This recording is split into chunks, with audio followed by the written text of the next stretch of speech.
The spider crosses your floor so fast it almost looks like a shadow got loose. It comes out from under the couch, cuts across the gray floor, and freezes for half a second near the baseboard. Your hand is already moving. The shoe comes off. The sandal lifts. The instinct is simple. Anything that moves that fast inside your house does not get a second chance. And honestly, that reaction makes sense. A spider running across the floor feels different from a spider sitting in a web.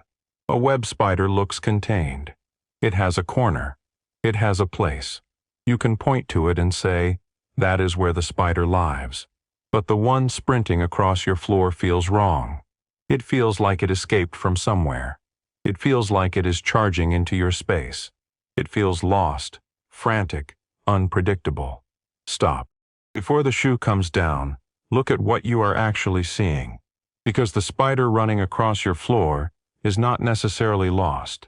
It may be in the exact place it is built to be. Along the edge of the room, near the wall, close to the crack under the door, moving through the same dark lanes where other insects travel when you are asleep. That spider may not be wandering.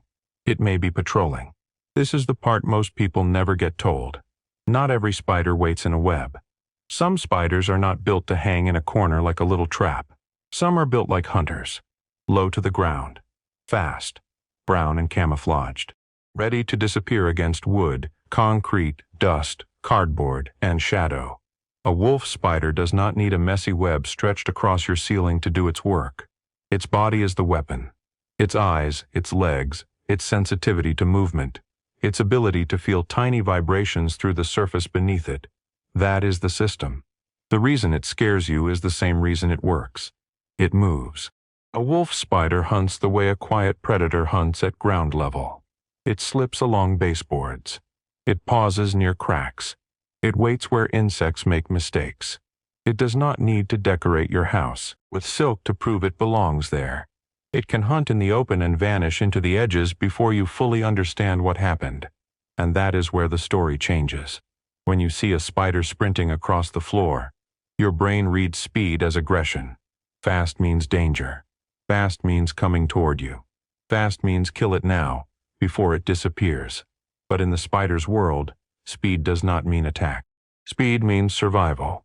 Speed means closing the gap before a roach nymph, a silverfish, a small cricket, a moth, or some other soft-bodied insect slips back under the trim.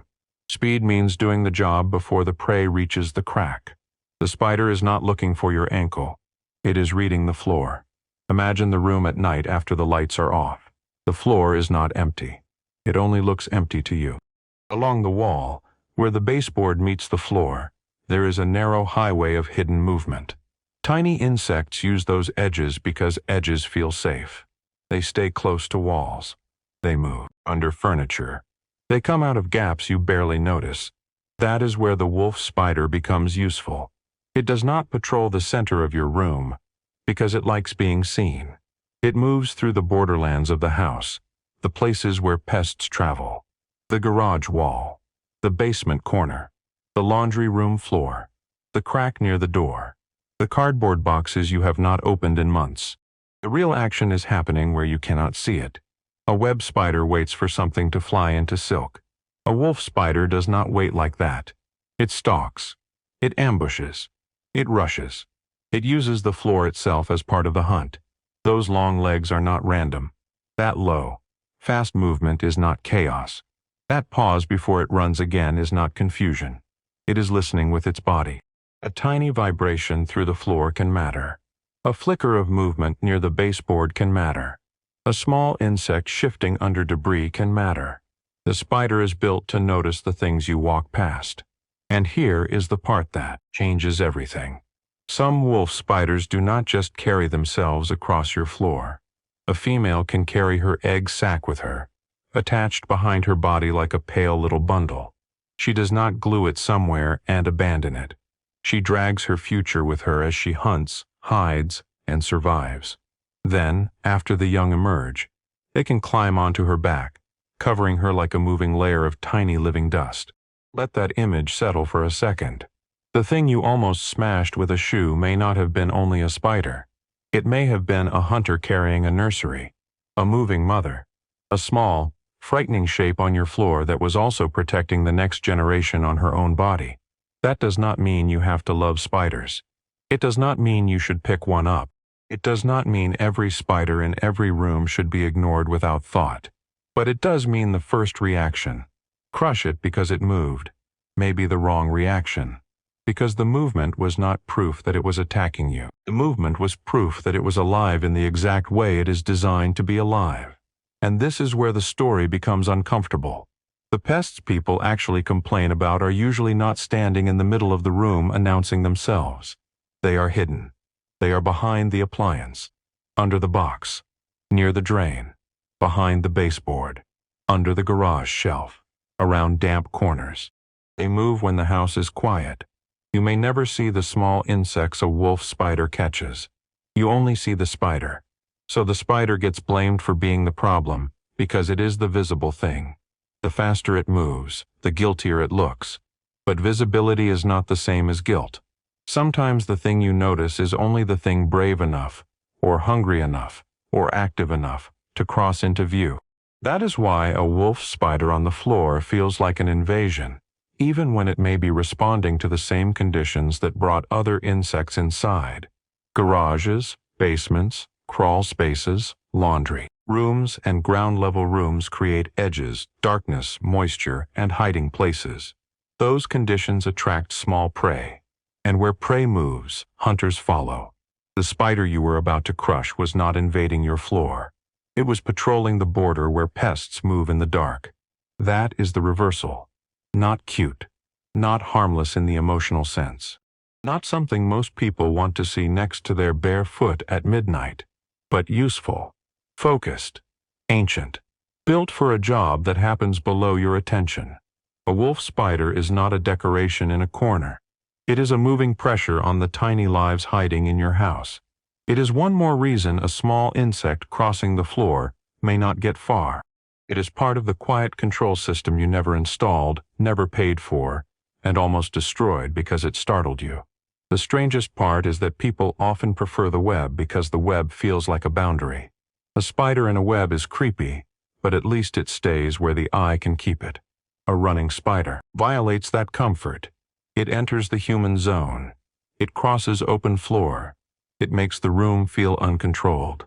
But that open floor crossing is not the whole story. It is only the moment you caught. Before that, it may have been hiding under furniture, waiting near a crack, tracking movement under the edge of a rug, moving through the basement like a tiny night patrol. After that, if you do not crush it, it may disappear back into the margins and keep hunting the things you would hate even more. This is not permission to ignore every spider without thinking. Some spiders deserve caution. If you are in an area with medically significant spiders, or if you cannot identify what you are seeing, keep your hands away. Do not grab it. Do not press your skin near it. Do not let children or pets play with it. Respect the animal and respect your own safety. But respect is different from panic. If it is a wolf spider and it is simply crossing the floor, the better move is usually not the shoe. Place a cup over it, slide a piece of paper underneath, and release it outside near shelter if you cannot tolerate it indoors. If it is in a garage, basement, or storage area, and it is not bothering anyone, leaving it alone may be the simplest choice. And before you do anything, ask the question most people skip. Why is a ground hunter here? A single spider may have wandered in through a door, but if you keep seeing them in the same areas, the story may not be about spiders at all. It may be about insects they are following. It may be about gaps under doors, cluttered storage, damp corners, crumbs, porch lights drawing prey, or tiny openings around the foundation. The spider can become a signal, not a signal to panic, a signal to look closer. Check the edges. Look behind boxes. Seal obvious gaps. Reduce clutter where insects hide. Keep food debris controlled. Fix moisture where you can. Move firewood and debris away from the house. Lower the invitation for prey, and the hunters have less reason to patrol inside. But do not mistake the hunter for the thing that made the house vulnerable. That is the human mistake at the center of this. We kill the visible thing and leave the hidden system untouched.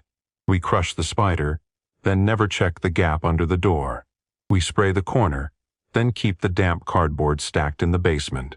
We remove the hunter and leave the hunting ground exactly the same. The wolf spider becomes the villain because it appears suddenly, because it moves too fast, because it triggers something old in the body. But if you slow the moment down, the scene changes. The floor is not just a floor. It is a map. The baseboard is not just trim. It is a border. The crack under the door is not just a crack. It is an entrance. And that brown blur you almost killed is not lost in your house. It knows the edges better than you do. Now return to the first image. The room is dark. The spider comes out from under the couch. The sandal lifts. The red word in. Your mind is simple. Stop.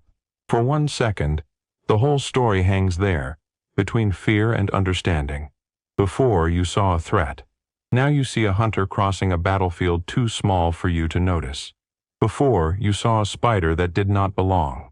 Now you see a patrol moving through the exact lanes where hidden pests travel. Before, you thought the fast movement meant danger. Now you know the fast movement may be the work. You do not have to welcome it onto your pillow. You do not have to pretend it is beautiful.